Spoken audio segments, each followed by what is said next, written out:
પ્રિય ભક્તો અને શ્રોતાઓ, હર હર મહાદેવ। દ્વારકા નગરીનું નામ લેવાતા જ ભગવાન શ્રીકૃષ્ણનું સ્મરણ થાય છે। પરંતુ દ્વારકાની પવિત્ર ધરતી પર એક એવું સ્થાન પણ છે જ્યાં ભગવાન શિવ પોતે સમુદ્ર વચ્ચે નિવાસ કરે છે। આ દિવ્ય સ્થળ છે ભડકેશ્વર મહાદેવ મંદિર। દ્વારકા શહેરથી થોડા અંતરે અરબી સમુદ્રના કિનારે એક નાનકડા ટાપુ જેવી જગ્યા પર આ મંદિર આવેલું છે। અહીંનું દ્રશ્ય અદ્ભુત છે।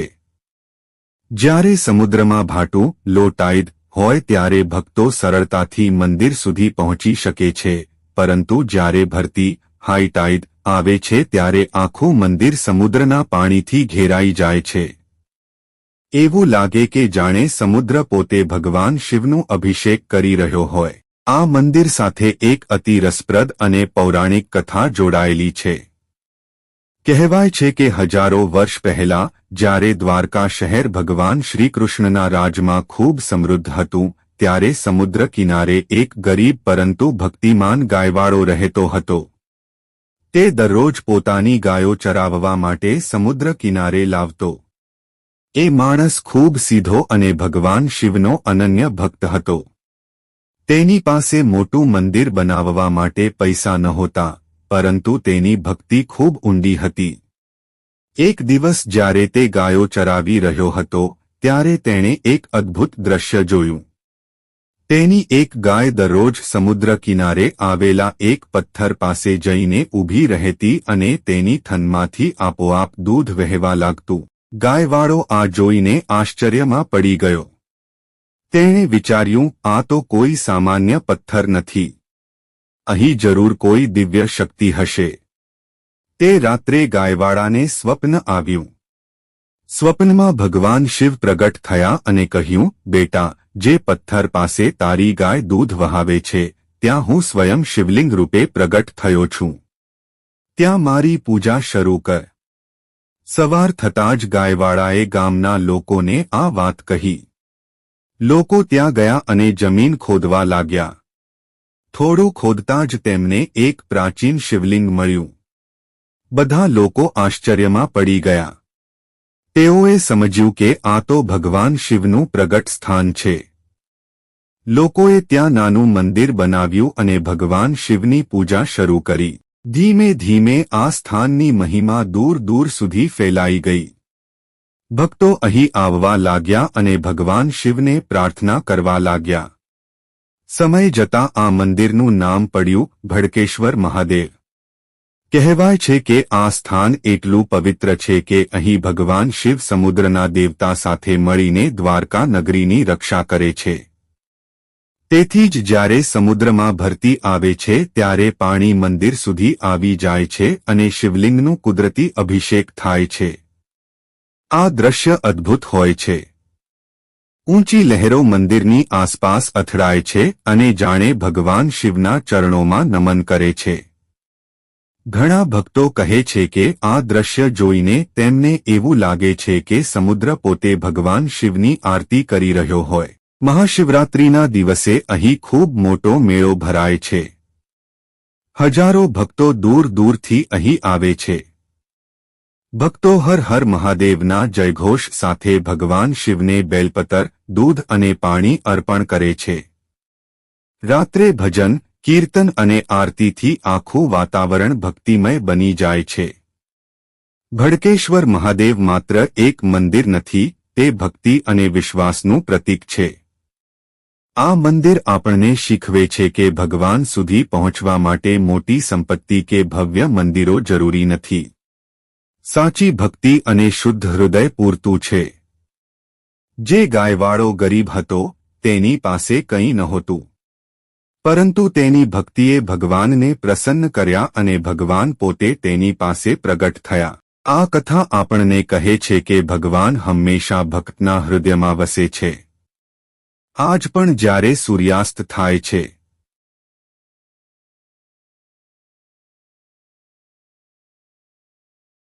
સમુદ્ર અને મહાદેવનો સંકલ્પ। કહેવાય છે કે જ્યારે ભગવાન શ્રીકૃષ્ણે દ્વારકા નગરી વસાવી ત્યારે સમુદ્ર દેવતાએ તેમને વચન આપ્યું હતું કે હું આ પવિત્ર નગરીની રક્ષા કરીશ, પરંતુ સમુદ્ર ખૂબ શક્તિશાળી છે.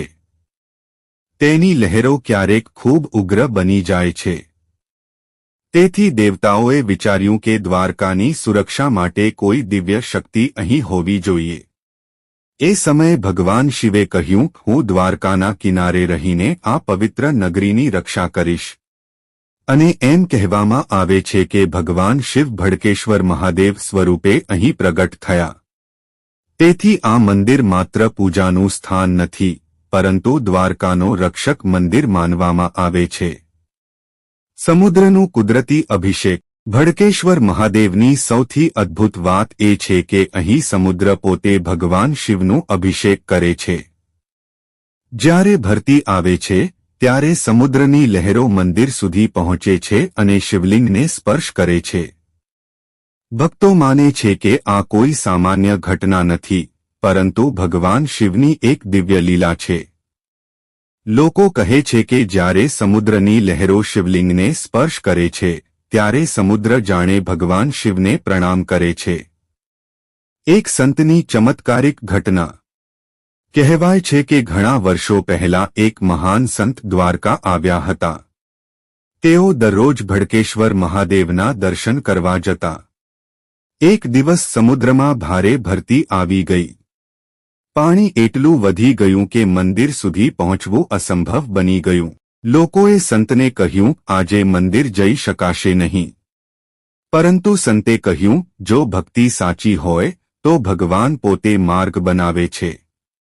એમ કહીને સંત સમુદ્ર તરફ આગળ વધ્યા.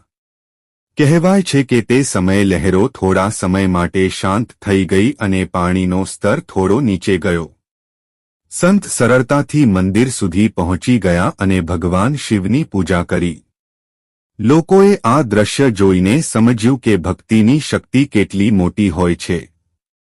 પાંડવોની યાત્રા. એક બીજી માન્યતા અનુસાર મહાભારતના યુદ્ધ પછી પાંડવો જ્યારે તીર્થયાત્રા કરવા નીકળ્યા ત્યારે તેઓ દ્વારકા આવ્યા હતા. ત્યારે તેઓએ ભડકેશ્વર મહાદેવના દર્શન કર્યા અને ભગવાન શિવને પ્રાર્થના કરી. પાંડવો માનતા હતા કે યુદ્ધના પાપોથી મુક્ત થવા માટે ભગવાન શિવની આરાધના જરૂરી છે.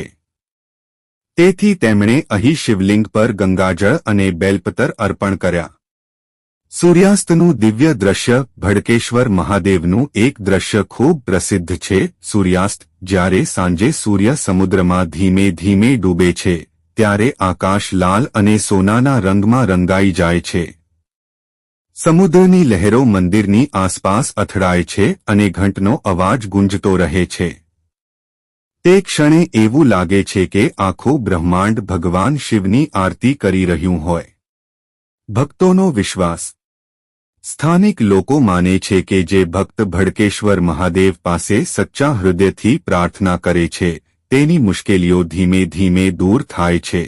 ખાસ કરીને લોકો અહીં આવીને 3 વસ્તુ માંગે છે: જીવનમાં શાંતિ, મુશ્કેલીઓમાંથી મુક્તિ, પરિવારની ખુશી. અને ઘણા ભક્તો કહે છે કે અહીં પ્રાર્થના કર્યા પછી તેમના જીવનમાં સકારાત્મક બદલાવ આવ્યા.